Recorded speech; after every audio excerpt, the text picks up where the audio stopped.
At my grandfather's will reading, my parents handed my sister a check for $6.9 million. Then they slid a single dollar bill across the polished mahogany table toward me. I watched it flutter, a crisp green rectangle that seemed to mock everything I'd given.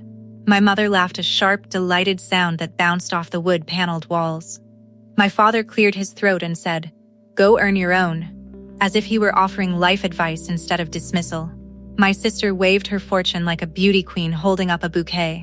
I picked up that dollar, folded it slowly, tucked it into my pocket, and said thank you. I didn't cry. I didn't flinch. Because I knew something they didn't. A letter my grandfather had written in his own unsteady hand. Still sealed in the lawyer's folder. 40 seconds after it was opened, my mother stopped laughing. Forever. Welcome back to Tranquil Drama Stories.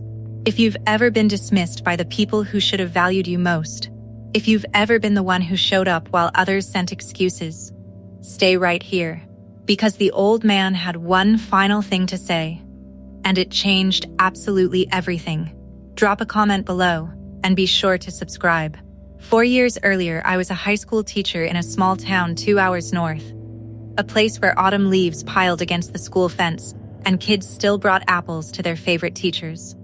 I loved my job, the chalk dust, the bright faces, the feeling that I was building something meaningful.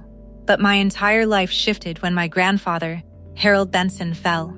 He'd run Benson's Hardware on Main Street for 50 years, a dusty, beloved fixture that opened at 6 every morning without fail. I grew up doing homework on the worn wooden counter while he cut keys and handed out penny candy from a jar that always seemed bottomless. That store smelled of sawdust, machine oil, and the faint sweetness of old wood polish. The floorboards creaked in the same spots they had since I was 6. It was steadier than anything in my childhood, steadier than my parents' marriage, steadier than any promise anyone else ever made to me. So when his health began to slip like sand through fingers, I didn't call a family meeting or ask for permission. I quit my job mid-semester, packed my car with everything I owned, and moved into the little cottage behind his farmhouse. My mother told her friends I'd thrown my life away. My father said nothing at all, which was its own kind of wound. Here's what they didn't see, what they never bothered to see. Every morning at 6, I unlocked that heavy glass door, turned the metal key that had been worn smooth by decades of use, and kept a 50-year promise alive. The bell above the door would chime, a high, clear note that felt like greeting an old friend. The day's first light would stream through the front windows, catching the dust motes that floated above the nail bins. I'd start the coffee in the back room, the rich scent cutting through the oil and lumber smells. I'd run the store, then check on Grandpa, then back again. He'd sit on the tall stool by the register, his thin hands resting on his knees, and he'd watch me work with a quiet stillness that held more weight than any words. One morning, while I was restocking brass hinges, he said, "You know who this place really belongs to? Whoever opens it every morning." I smiled and thought it was just a sentimental thing old men say. It wasn't. It was a clue, a plain truth laid right in front of me, and I was too tired and too accustomed to being overlooked to hear the full weight of it. My parents saw something entirely different. They saw a crumbling building on valuable land, 40 acres of possibility, sitting right in the path of the new highway extension.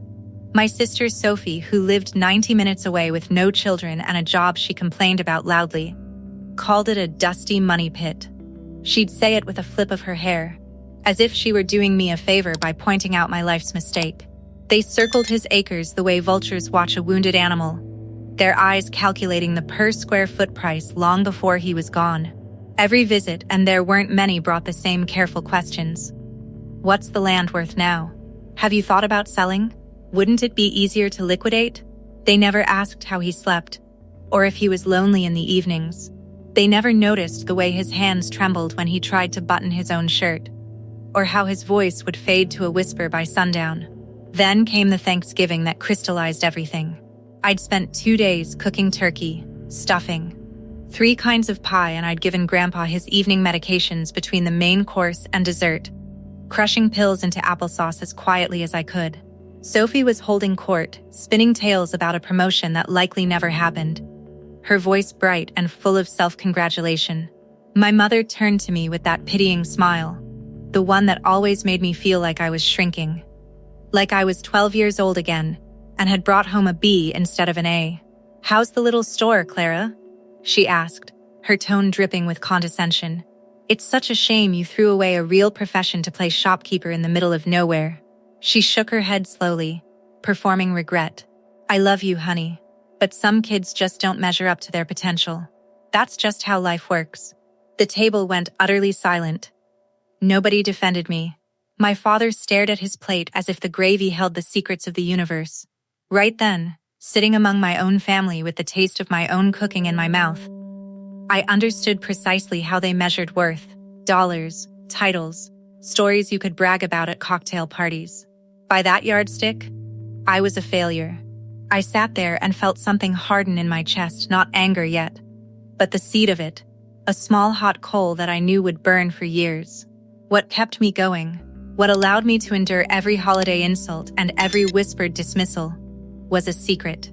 A year before that Thanksgiving, Grandpa and I had driven to a lawyer named Arthur Reeves, a careful man with spectacles and a fondness for lemon polish.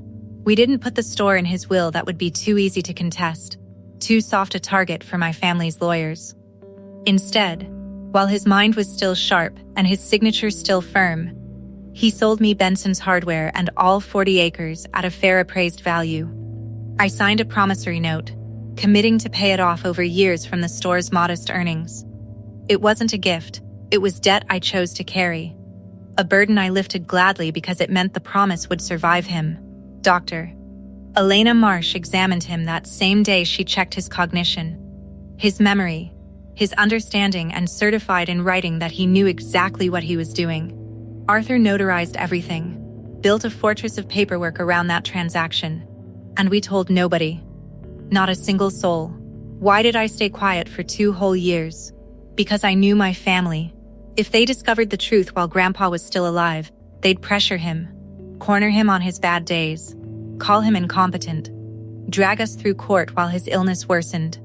I could hear their voices in my head, my mother's sharp, practiced concern masquerading as love, my sister's theatrical outrage, and I knew that silence was my only real protection.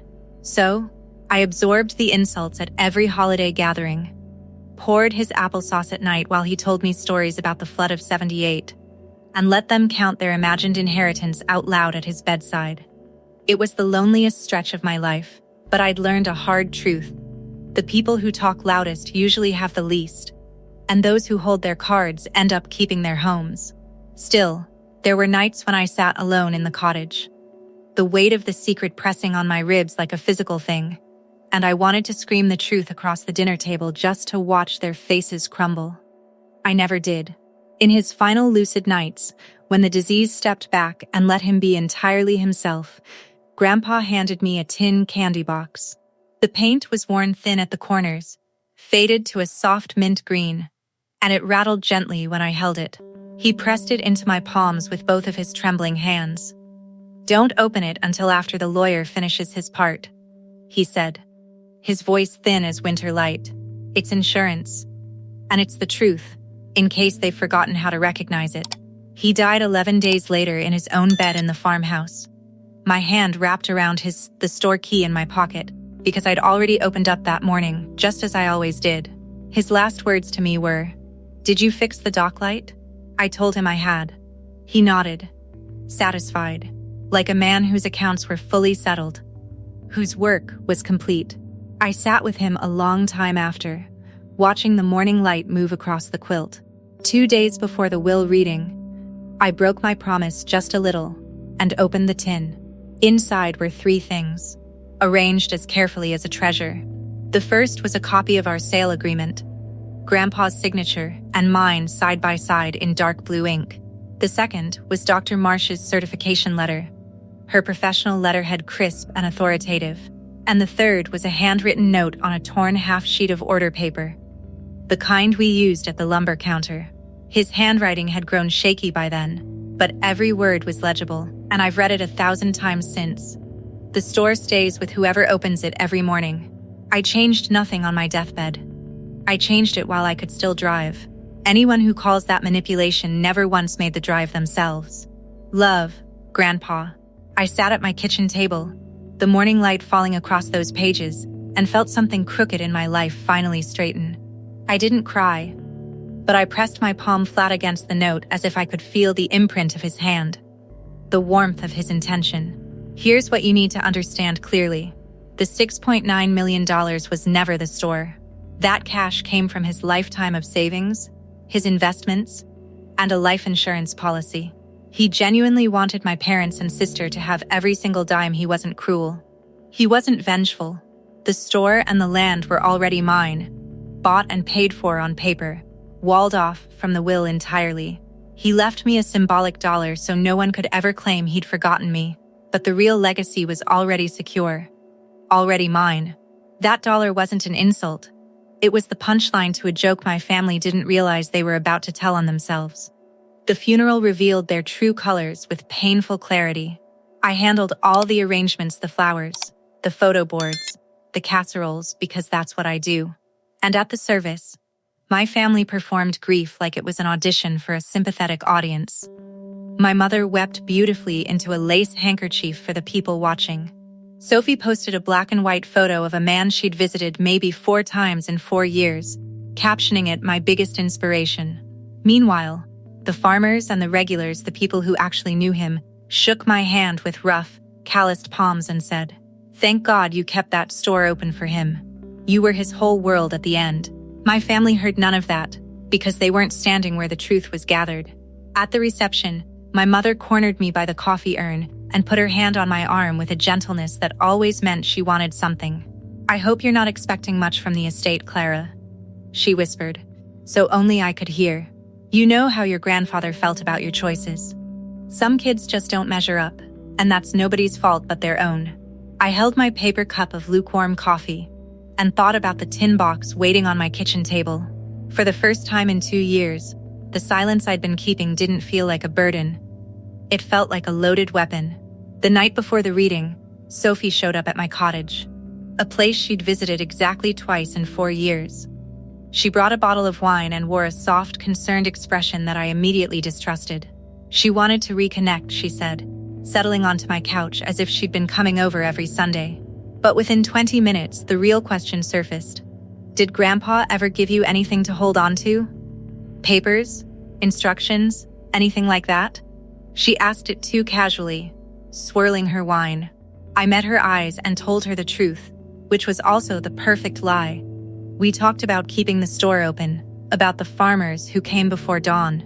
She relaxed visibly, deciding I was exactly the sentimental loser she needed me to be. She left without helping wash the cups. I stood at the sink and almost felt sorry for her. Almost.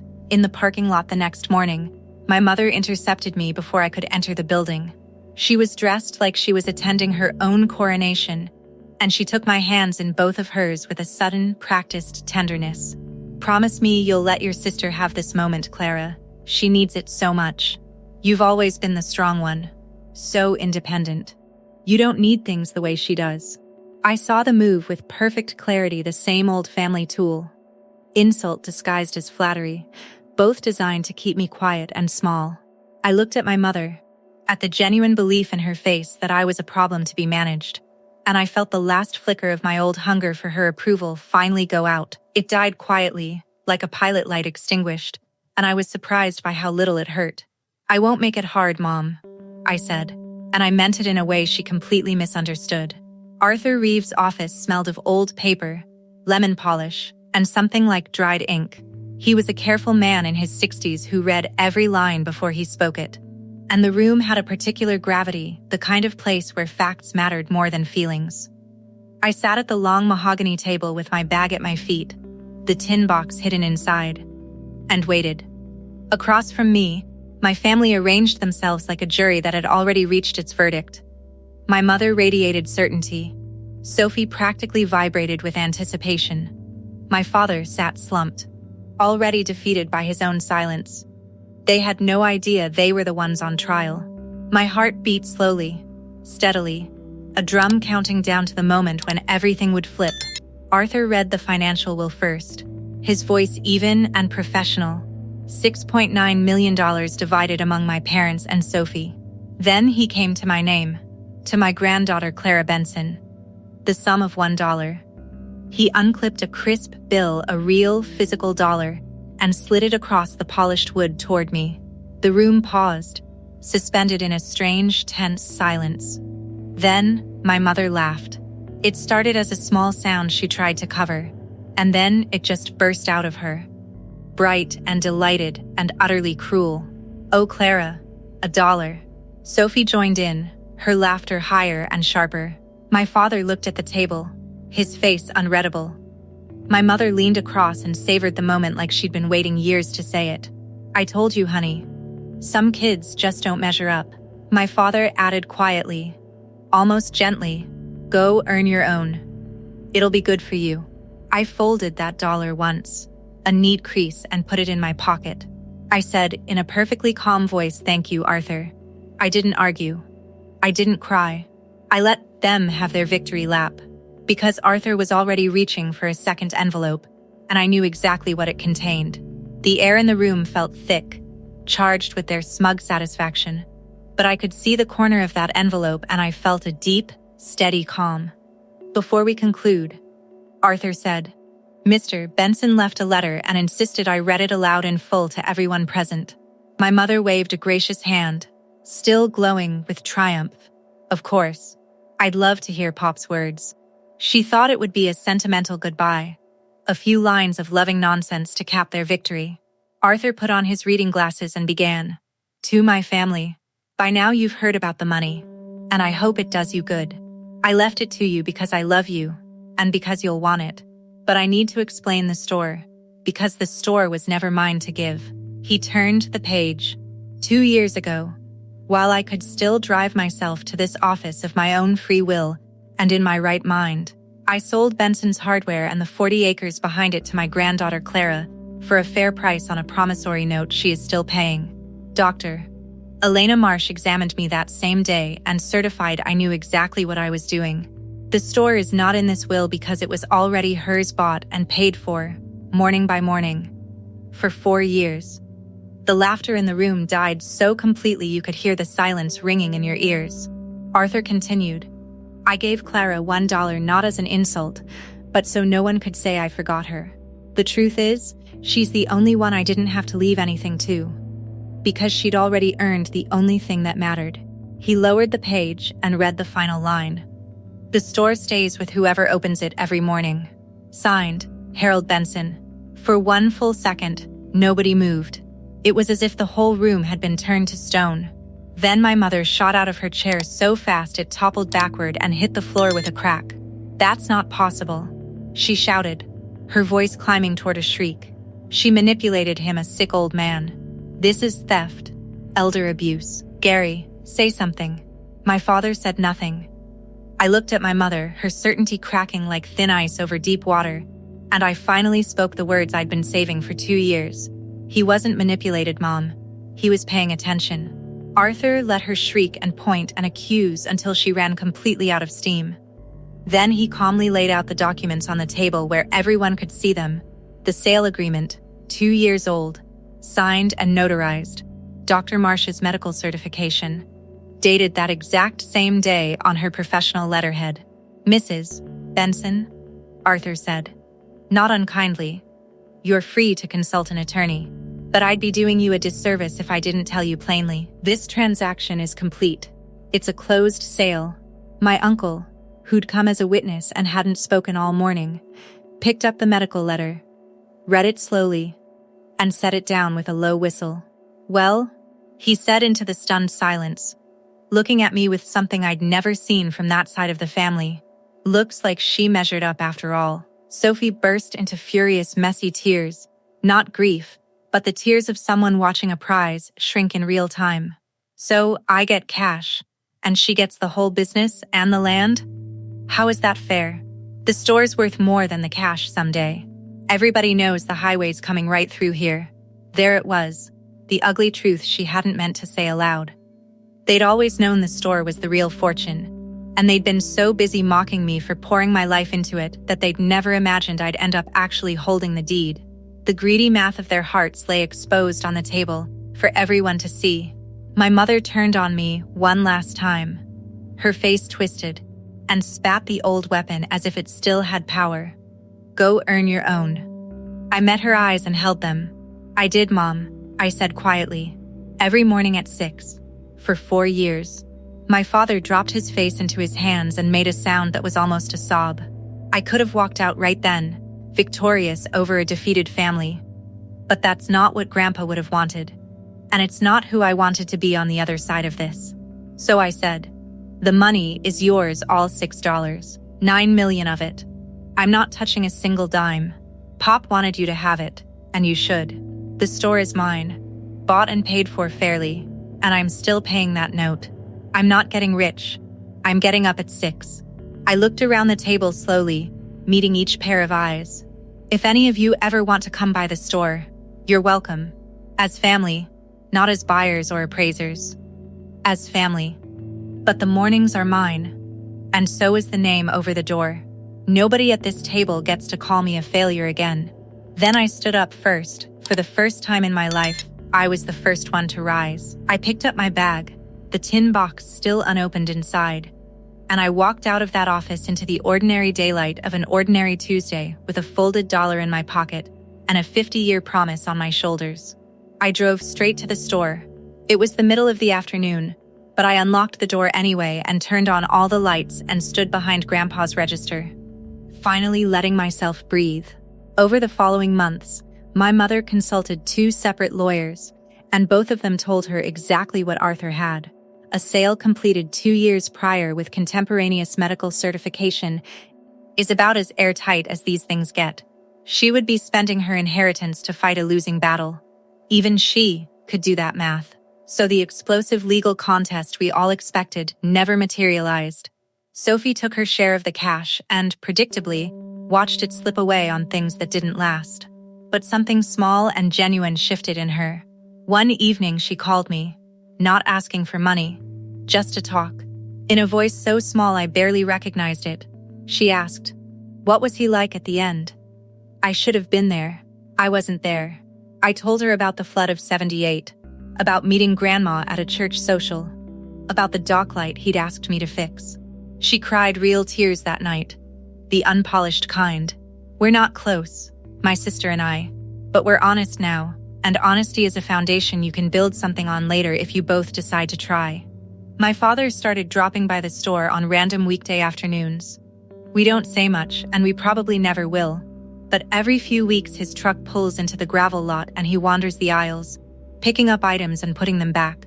Sometimes he grabs the old push broom from the corner and sweeps the floor without being asked. I let him, because I think it's the only apology he knows how to make. My mother and I barely speak. She has never once admitted she was wrong about me, and I've stopped waiting for it. Some people can't afford to look in the mirror, and a woman who measures her daughters in dollars for 60 years isn't going to learn a new unit of measurement at the end.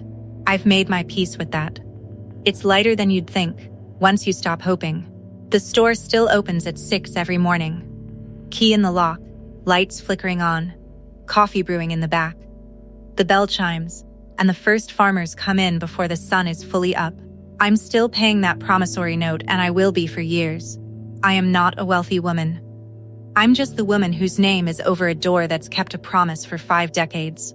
Grandpa's torn order slip is taped to the register where I can see it every morning. The store stays with whoever opens it every morning. They handed me $1 and a smirk. They told me to earn my own. But the tin box sitting in my closet, still unopened since that day, proved every single word of it wrong. A legacy doesn't go to the child you brag about at parties. It goes to the one who keeps showing up after everyone else has gone home.